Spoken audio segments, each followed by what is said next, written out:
It's time, Fort Wayne. Your sports, your station. It's the Sports Rush with Brett Rump. Covering all the topics that hit a nerve here in the Summit City. Clark goes 11 yards, touchdown. Only on 1380 The Fan and 100.9 FM. Now here's your host, Brett Rump. Most interesting, most important person of all time. You are incredible. Over to one. Yeah, well, you're half right. What is this, amateur hour? This is going to be huge. I believe this is going to be our fine song. One friend, the friend is small. Just when I think you've said the stupidest thing ever, you keep talking. I think that's the worst thing I've ever heard. That boy ain't right. The simplest way to put it, I have problems. Welcome to the alleged show.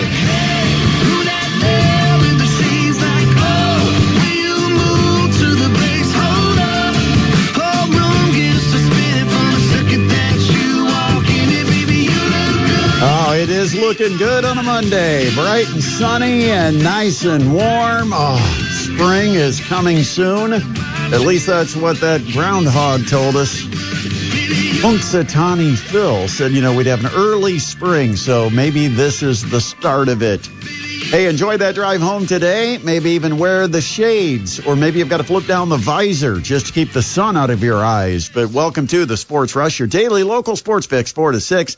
I am Brett Rump along with Adam Lundy. We've got you connected on the Parkview Sports Medicine text line, 260-447-8500, 260-447-8500. And let's see how long it takes before someone texts the show and says, where's the video stream?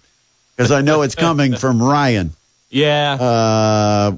Yeah, we don't have the video today. I can set it up next break. No, that's okay. That's okay. We'll skip it for a week. The video stream is on a bye week. So yes. They will not be performing today. So you got to just listen to us. But in place of a webcam stream today, we do have some fantastic guests joining us here on the show today. Yep, and we're going to have Roger Grossman coming up later this hour. He's a sports director in Warsaw. He also is the play-by-play voice for the Warsaw Lady Tigers. He's pretty geeked because Warsaw pulled off maybe the biggest upset of the day on Saturday when they knocked off previously unbeaten Hamilton Southeastern, and the Warsaw Lady Tigers are moving on to a Class 4A state championship game where they will definitely be a favorite against Lawrence North. Also, in hour number 2, it's Monday. That means Don Fisher is going to join us at his regular time around 5:20 this afternoon. It's our 15 Minutes with Fish, presented by Hoopy Insurance Services. I think Fish will be in a good mood today. Why? There's nothing fun to talk about today. Just guessing that second half just has Don giddy, little over-the-top giddy with how Indiana performed in that second half. Also, Eric Thornton, coach of the Norwell Lady Knights, who survived a tough field at Huntington North, and they'll be heading down to take on an undefeated Greensburg squad in the Class 3A state championship. But, it was a pretty good day, ultimately, at Simon Scott Assembly Hall down in Bloomington. And I think Indiana maybe has turned a corner because I think finally, after all the times that Mike Woodson appeared in front of the media and said, we got to figure it out. We got to figure it out. We got to get to practice, and we got to get this figured out. I think finally he figured it out.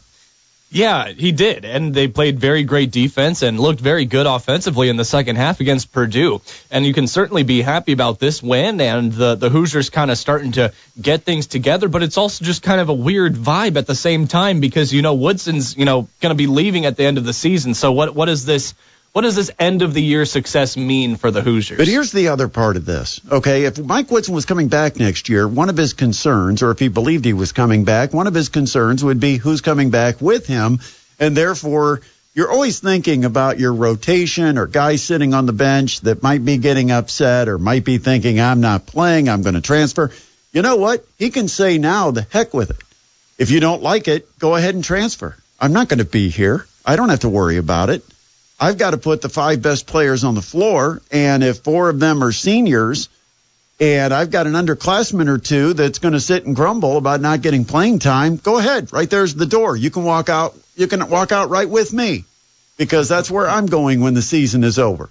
And so, in some ways, he's not bound by NIL money and players that might come back next year or losing a player he wants to have on the roster next season. Doesn't have to worry about that. He can play for the remaining games of this season, and one thing he has found is his seniors are not going to give up on this season, regardless of their situation with the head coach. And, man, he ran them into the ground in the second half. But you know why they could do it? Because they had 9 days off before this game. And how much have I talked about teams late January through February, how you hit a wall where you don't have it. The legs aren't there. You start seeing three-pointers coming up short. You start seeing free throw misses at the foul line because you're just weary. The muscle memory is a little touch off. And I thought, I've been saying, I think Purdue needs a rest. They need a break. Braden Smith is gassed. And if you can't see it, you haven't been watching basketball much because Braden Smith is not the same Braden Smith with the explosiveness, the ability to finish through contact. Even his passes have gotten soft and weak. Braden Smith, as a tired basketball player, has played very heavy minutes, most of it with the ball in his hands. And when you do that, dribbling is much more exertive than being off the ball. And there's no doubt to me that he's a tired basketball player. Teams are keying on him. He's getting the best defender. He's getting double teamed. Just a lot of things he's got to overcome. And yesterday, especially in that second half, he couldn't overcome them. One thing he did do was throw it to the wrong team. Another game with 6 turnovers. That's back-to-back games with 6 turnovers for Braden Smith. Purdue cannot win with that type of point guard play. And then Trey Kaufman-Wren, another guy that I think has gotten tired. All of a sudden, those strong moves down low where he's able to turn and get his hips into an advantage and get around the corner of a defender to be able to put up that little jump hook, that soft baby jump hook. He's not getting the same shots. And yesterday, he was manhandled by the Indiana centers and the combination of Malik Renew and Umar Ballo. And so we're going to talk to Don Fisher about this and about what was the change. What did you see with this team in the second half? Because quite honestly, the team we saw in the second half, that's an NCAA tournament team without question. It's also perhaps the best half of basketball that they have played this year. It might have been the best half of basketball that has been played under Mike Woodson. Indiana fans, tell me I'm wrong. Give me something that's better than what they did against the Boilermakers. 48-21. They outscored Purdue in the second half. Got it done at both ends. 48 points, almost hit a 50 in that second half, and then held them to 21. I mean, that was just an outstanding clinic that was put on by Indiana yesterday, and it was primarily a 5-man lineup. You had 4 players that played the entire second half, and then you had a rotation at center between Malik Renew and Umar Ballo. And Indiana didn't need guys like Kanan Carlisle or Mackenzie Mbako. And that's kind of an interesting part of the story is that Indiana put up their best half, 48 points, and did it without, arguably, the guy who's supposed to be their biggest offensive weapon. Yeah, and it kind of just makes you ask a lot of questions about what he contributes to a lineup and just what their lineup needs to look like in regards to what the rest of the season is coming for, too. And so, guys like Luke Goody getting extended minutes over a guy like Mackenzie Mbako, and it's paying off. Yeah. Goody ended up yesterday 11 points, one of 5 players in double figures. You got 12 from Miles Rice. I thought it was the best game I've seen Rice play. And I haven't seen tons of Indiana games, but I thought Rice was exceptional because he also drew the assignment of Braden Smith at the other end. Malik Renew looks like the old Malik Renew. He's back. Everybody's been thinking, boy, he just has been in a slump. And he was when he came back from his injury. But 7 for 7, you can't shoot it any better than that. He was also 1 for 1 at the free throw line, finished with 15 points. Trey Galloway still can't shoot threes. I don't know why he's trying. Well, I mean, the guy was 4 for 5 from 2-pointers and 1 for 5 from behind the 3-point line. Maybe keep attacking the basket there, Trey. And he ended up with 15 points. And off the bench, Umar Ballo finished with a dozen as the Hoosiers get the victory. Final score was 73-58. What's amazing is Indiana was down 12 points at halftime.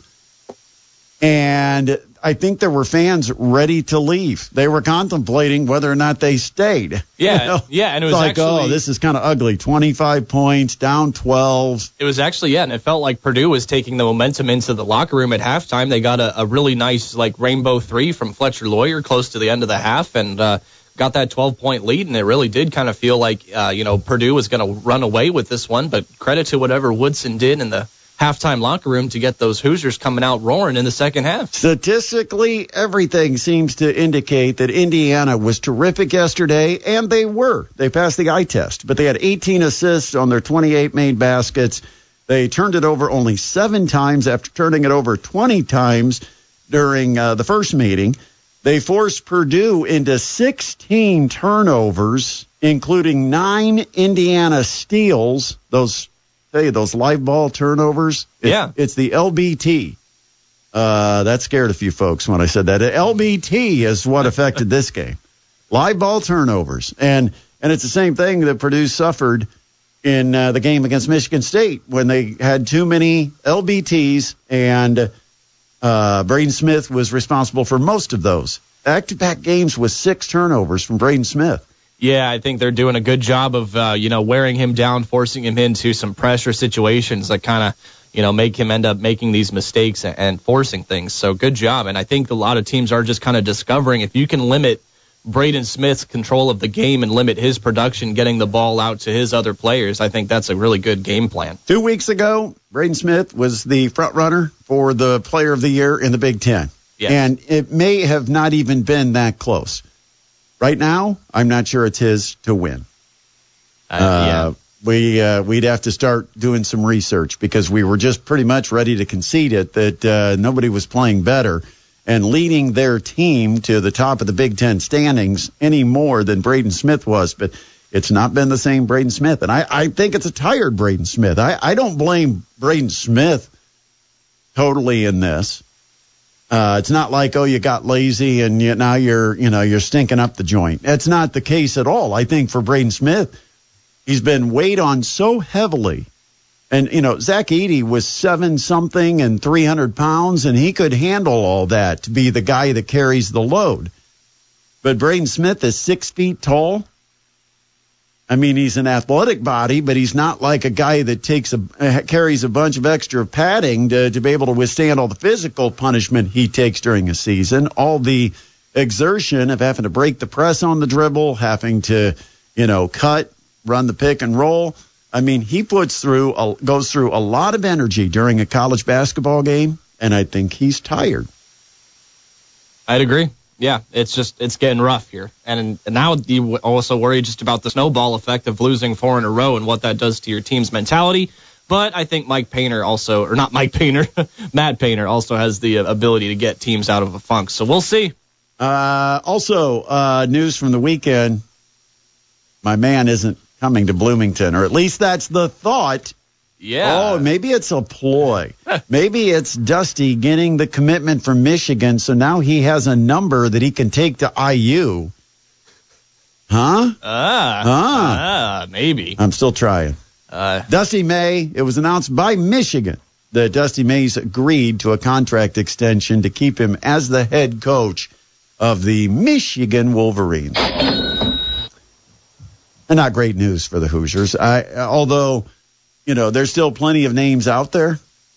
I heard something very interesting this morning, thanks to our buddy Rick for sharing this with me, because I was able to go back and listen.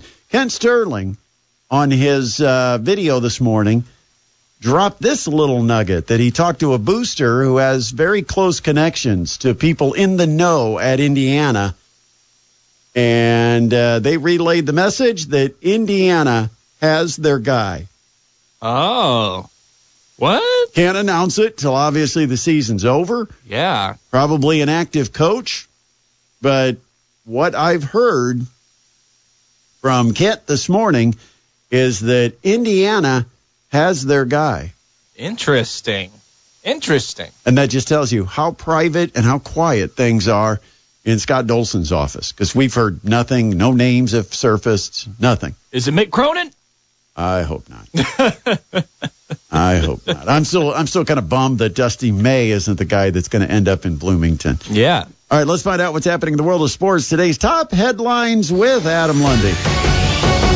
All right, thanks, Brett. Let's get into it. We're going to take a look at today's updated top 25 standings for the AP in both men and women's college basketball. Starting off on the men's side of the AP poll today, Purdue fell 7 spots to number 20 after losses to Michigan State and Indiana, but the Boilermakers held on to a spot in the top 25 for the 55th consecutive week. That is now the third longest active streak behind Houston. Also in the Big Ten, Michigan State jumped 6 spots up to 8th after back-to-back ranked wins over Purdue and Michigan. Other Big Ten teams making it to the top 25, you've got Wisconsin at 11, Michigan at 15, and the Maryland Terrapins at number 16. Checking in on the women's side, Texas is now the number 1 in the Associated Press's top 25 women's basketball poll for the first time in 21 years, and the third different team to hold the top spot in the past 3 weeks. The Longhorns moved atop the poll today after previously ranked number 1 Notre Dame women lost in double overtime to North Carolina State over the weekend.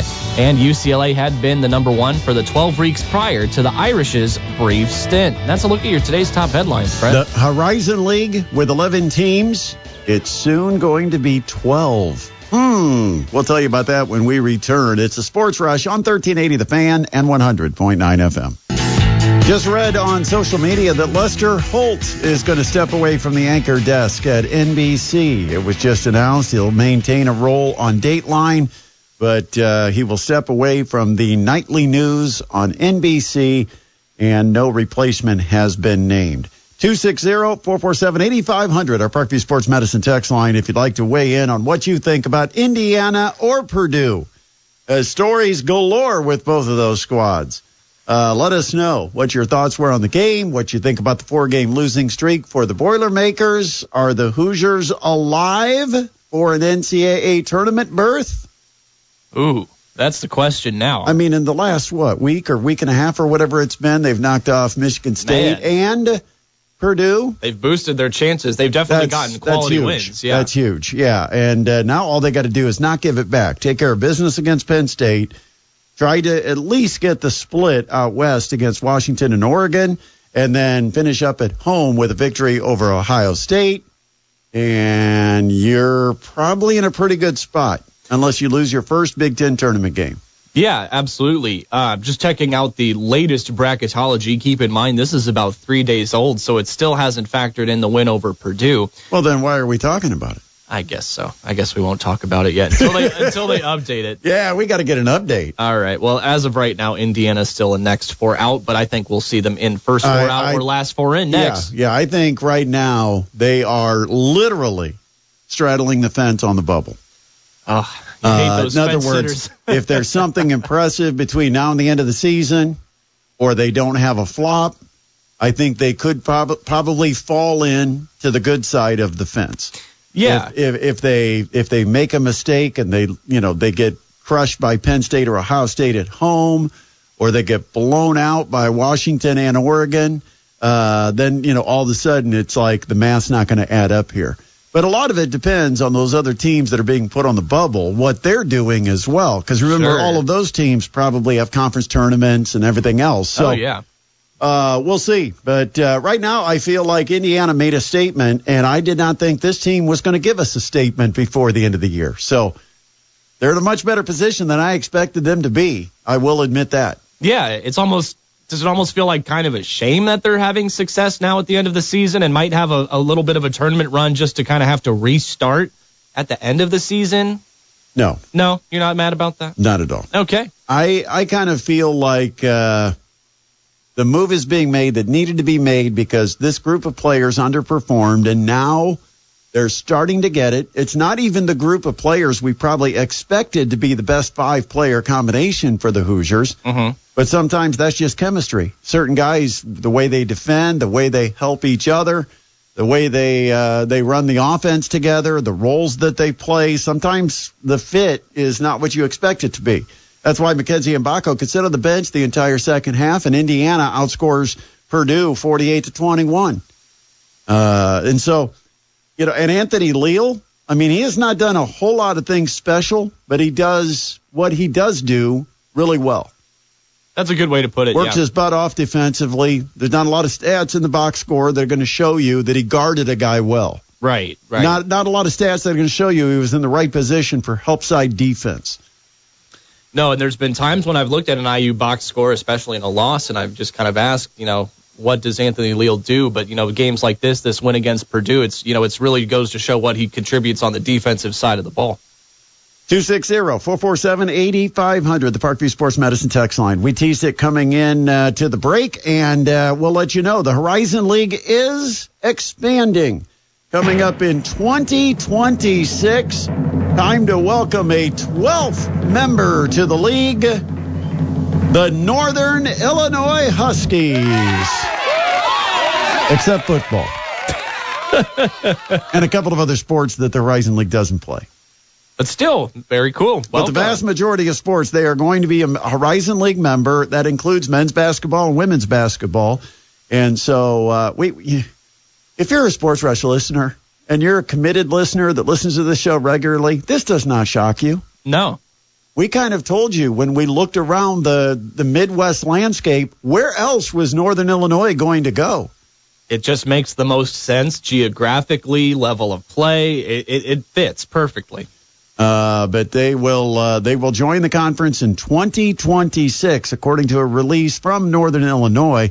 Right now, their men's basketball team, kind of a struggling year. They're 1-13 in MAC play. Oh, that's 1-13. Many guesses on who they beat? Oh, it's Ball State. Yeah, Ball State. Sorry, Cardinals. Yeah, chirp. 5-22 is the men's record this year. Women's basketball 5-9 in the conference, 12-14 overall. This made me think about comparing the Mastodons versus the MAC in John Kaufman's era. Yeah. And so I went through, looked at all of the matchups. Last year, of course, they beat Bowling Green in the postseason. They had a win over Eastern Michigan during the season. So far this year, they've got a win over Eastern Michigan.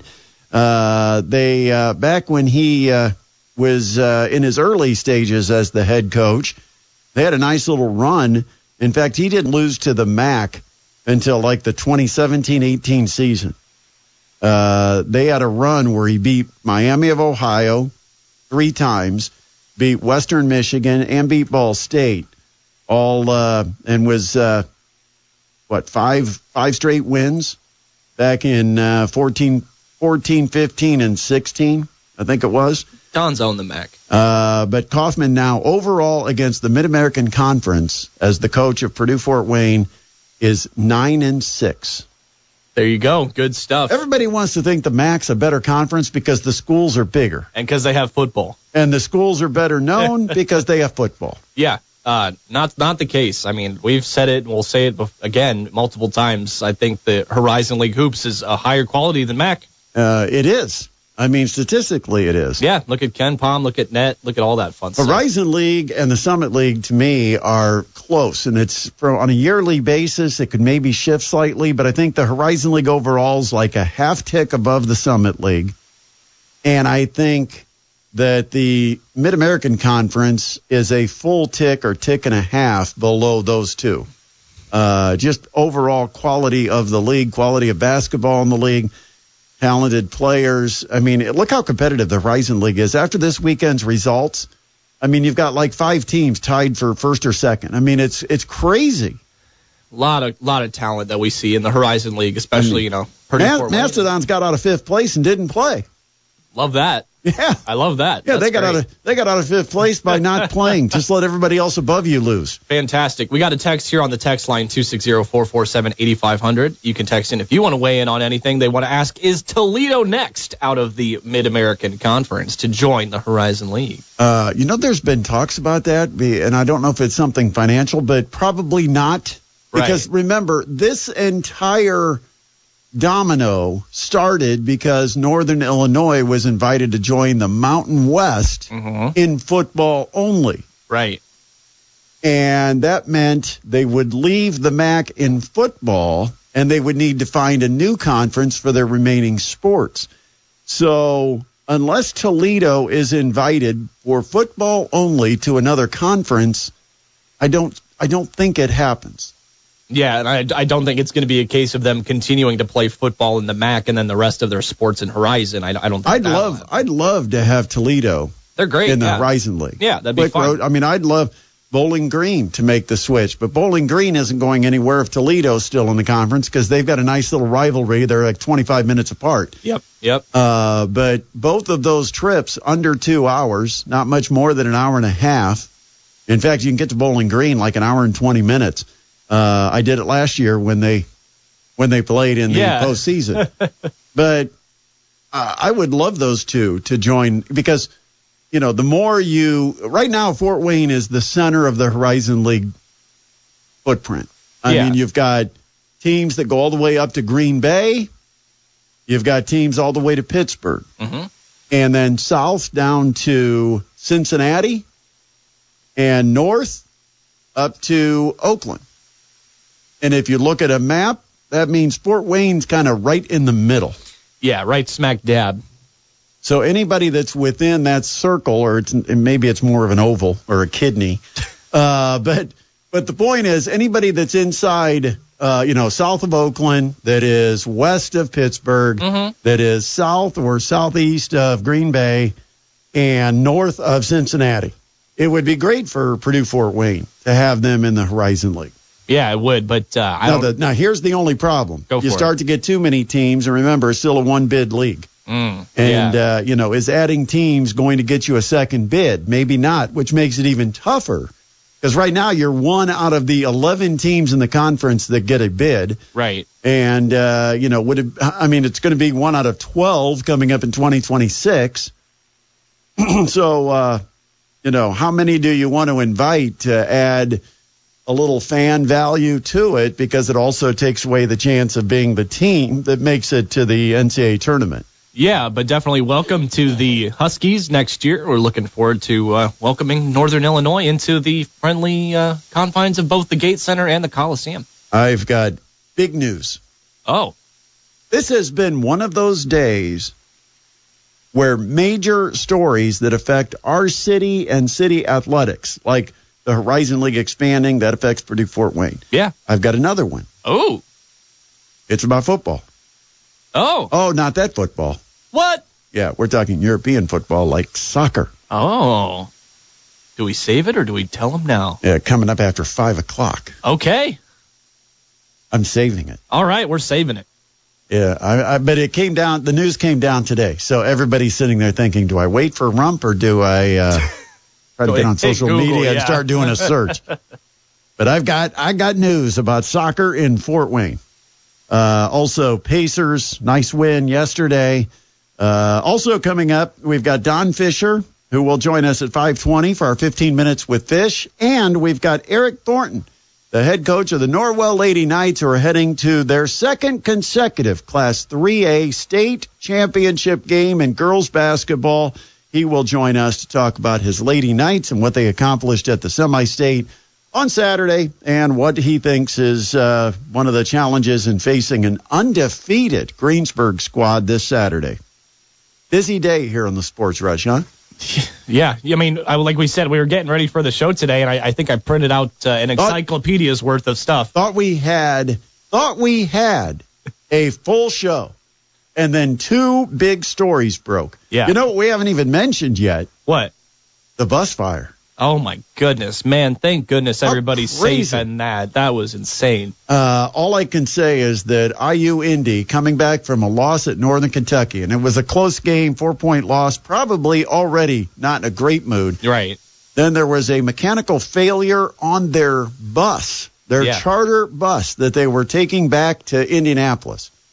And it resulted in a fire that completely gutted the bus. Yes. There are no remaining windows, no remaining seats. Players lost their gear. Some players lost wallets, phones, cell phones. Yeah. I mean, that thing must have just gone up like a torch. Yeah. I saw aftermath photos of it. And it's literally just the skeletal metal frame of the bus, the only thing that didn't burn down. So, man, you're really lucky that nobody got hurt and that everybody's safe, but still just a big blow to the team. Tell you this, I'm not going to sleep on the bus on the ride back from Cleveland State. I'm going to listen to every little crackle and pop and think, what's that? Yeah. What's that? Yeah, because that was crazy. Man, that is. And then the thing is, they lost all of their basketball gear. Yeah, that really hurts too, especially for a mid-major program. They don't have just banks and piles They're of just money. going to wear some cotton tank tops for the next game. What do you do? You have no equipment. Right. I don't know how many uniforms. Maybe they just took their road uniforms that they were going to wear for that game. Right. You might have had some practice gear, probably. Definitely, yeah. But you're talking about their shoes. I mean, just so much that was lost in the fire. But as you said, the good news, everybody made it out of the bus without any harm. And when you see the pictures, you really are kind of fortunate that was the case. All right, we got to take a break because we've got the great Roger Grossman, who covers Warsaw Lady Tigers basketball. He's going to give us a preview of the Class 4A state championship and tell us, how did those Lady Tigers knock off the Hamilton Southeastern Royals? That comes up next here on the Sports Rush on 1380 The Fan and 100.9 FM. Oh, this is big, man. I cannot wait till 5 o'clock because I'm going to share something big for Fort Wayne soccer fans. But I have to wait till 5 o'clock. It's called a tease in the radio business, folks. And then coming up at 5:20, we've got Don Fisher, the Hall of Fame radio play-by-play voice of the Indiana Hoosiers. It's our 15 Minutes with Fish, presented every week by Hoopy Insurance Services. And we'll talk to Norwell coach Eric Thornton about the victory for the Lady Knights at the Huntington North Semi-State. They will take on undefeated Greensburg in the Class 3A state championship game coming up this Saturday. And 1380 The Fan and 100.9 FM will be there. Live coverage begins right after the Mastodons in Cleveland State. That's around 6 p.m. this Saturday on 1380 The Fan and 100.9 FM. Our next guest, I got to know him a little bit when we were under the same ownership umbrella. And this guy is a legend in the Lakes area around Warsaw. Legend. I mean, Rita Price and Roger Grossman. I don't know how they go to the grocery store without being mobbed. But Roger Grossman is now joining us here on the program to talk about the Warsaw Lady Tigers. I don't know how you do it. All the pressure from fans, Roger, around Warsaw, it's got to be crazy. Oh, stop it. Just stop it. But hey, I do want to thank you for putting me on before Don Fisher, because I would have really felt bad if you put me on after. The way I look at it, when people start talking legend stuff over here, I'm the legend under 60 here. Well, Rita's the one that's over 80. Yeah, so. I mean, is she still calling games over there at Warsaw? She is. You will see her on Saturday down there doing all 4 games. Wow. She'll be 83 years old in a couple weeks. Unbelievable. I mean, it's proof that she is not human. She is she's AI created, because nobody could do that at 80. That's just unbelievable. Roger, got to talk about the Warsaw Lady Tigers, their big win over Hamilton Southeastern. They came from behind, and they really took control of this basketball game in the fourth quarter. How'd they get it done? Well, you think about Hamilton Southeastern, undefeated, 27-0. They've taken on all comers. They've beaten them all. Most of their games were never close, and it's because they would get to a point in the game, sometimes early, sometimes later. They would run off 10, 12, 15 points in a row. Against us, it was 16 in a row in the third quarter, and we went from up 8 to down 8 in a span of about 4.5 minutes. And nobody survives that, right? No other team on their schedule has been able to survive that kind of run, and they've done it to everybody. Well, we turned around after going down. We're down 47-41 starting the fourth quarter, and we had a three-pointer. And you realize then these girls are not going to go away. They've been bitten by the snake that bites and kills everybody, but they've got some sort of anti-venom, and now they're ready. They're going to stay in this thing the whole way. And it gets to 55-49, down 6 with 5 minutes to go. they get a 3-point basket, a 3-point play, and they get a rebounding foul at the other end and shoot free throws, and they make both free throws, and you look up, and there's 3 minutes to go, and it's 56-55 Warsaw. And everybody in the place realizes, Brent, at that point, this could happen. And even Hamilton Southeastern's players, you could see in their faces, they were worried. They're like, this is not, people don't do this to us. And you make all your free throws down the stretch in that kind of game, you get the stops you need, and they won the game. And the number to throw out is 24 of 25. Warsaw with 24 of 25 at the free throw line for the game. Saw that unbelievable stat. You know, it's always interesting when a team is undefeated, the added pressure that brings when they get caught in a close game, because now, you know, you're not supposed to let this slip away. You're the undefeated, overwhelming favorite to win this tournament. And I said I thought Warsaw had a chance, and part of the reason I thought Warsaw had a chance was I know Makaluski is a great player, but Warsaw's got 3 really, really good players that lead this team, so they don't have to rely on any one of those 3, but all 3 kind of delivered for the Tigers on Saturday. Well, they did. Maybe the most amazing part of all of what happened on Saturday at the end of the game is Brooke Winchester fouled out. Jocelyn Bricker fouled out. We don't have a varsity backup point guard. So how in the world are we going to get to the finish line with 50 seconds left, up by 5? How are we going to get to the finish line of this game and not turn it over so that Hamilton Southeast can do what they do, which is just win the game? And it was Brooke Zartman who went to the girls, gathered them together, and said, just get me the ball and go down court, and I'll get it across the line. And that's exactly what she did. She is not known for her ball handling. She's a fine ball handler, but she's not known for that. And in this moment, the team needed her to be that, and she was that, and she saved the day for this team. All 3 of those players, you mentioned Winchester, Zartman, and Bricker, all 3 of them, do they all 3 have their colleges selected, or is Bricker still undecided? Yeah, Bricker is still undecided. She is being heavily courted, which, by the way, that did not change after Saturday night. She had 53 points in the 2 games, including 35 in the semifinal against McCutcheon. So she's got some bigger schools that have talked to her. She's got some Crossroads League teams that want her really bad, but she has not decided on yet. So Zartman is going to Miami of Ohio. Winchester's going to Ball State. So they'll be mortal enemies starting next fall. And then there's Bricker, and Josh just has not decided yet. And I would say her stock went up pretty significantly since the tournament started, because she scored over 120 points in the 5 games of this tournament for Warsaw.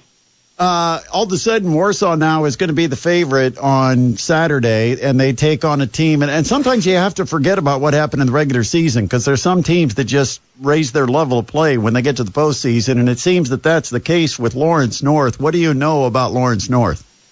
Well, this is what I know. When you look at the beginning of their schedule, it looks pretty rough as far as wins and losses. They play a very difficult schedule in the Indianapolis area, in the MIC conference, and they're playing their best basketball right now. I don't know that I thought they were going to be the team that came out of the South. I kind of thought it would be Pike, but you look at their tournament run, they beat a Gibson Southern team that beat them in the regular season twice, and once by 30. So they're playing significantly better now. The 18-8 record is very deceiving. They're going to be a handful for the Lady Tigers. And even though, like you said, they are now all of a sudden considered a heavy favorite, that's going to be a really good game on Friday night at 8:30. You know, the boys team there is not having too bad a season either. What's this done for basketball in the Warsaw community this year?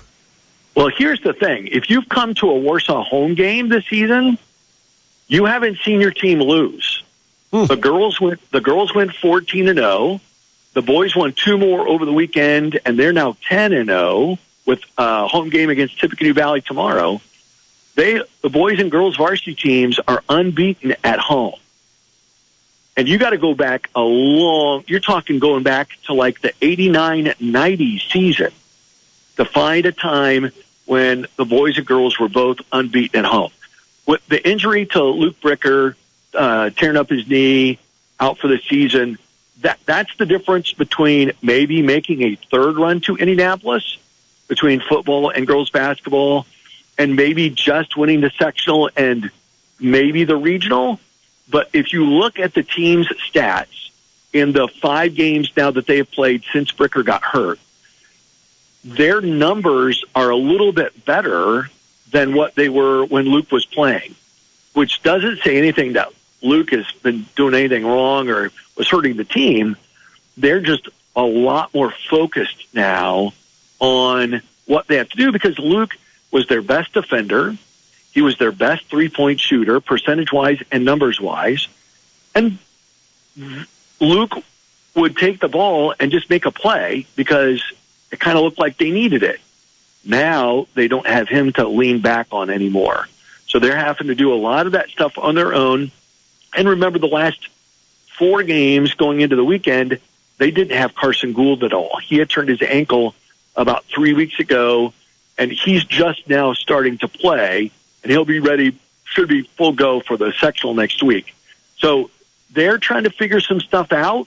I think they figured some stuff out. Some guys looked around and went, okay, this has got to be me. I've got to do this now because there isn't a Luke Bricker here to do it for us. It's interesting because I think Columbia City got caught in that same situation where they have relied on Addie Baxter to just go get them a bucket when they really needed one, and she ended up in foul trouble and wasn't out there for the last 4.5, 5 minutes of the game. So that kind of hurt Columbia City in trying to mount any kind of comeback against Norwell. Well, it should be a lot of fun, Roger. I won't be there, but I sent a note to Caitlin and said, hey, Caitlin, if you're going to go to the game, would you go over and, maybe give a hug to my buddy Roger? So we'll look for that. In my world, hugs are free, man. Anytime. Roger, thanks for taking time to talk to us. I know it's been a busy day. We appreciate it. It has, but anytime you need me, I'm here. Holler. Appreciate it. That's Roger Grossman from Warsaw. He is basically the Warsaw Tigers SID.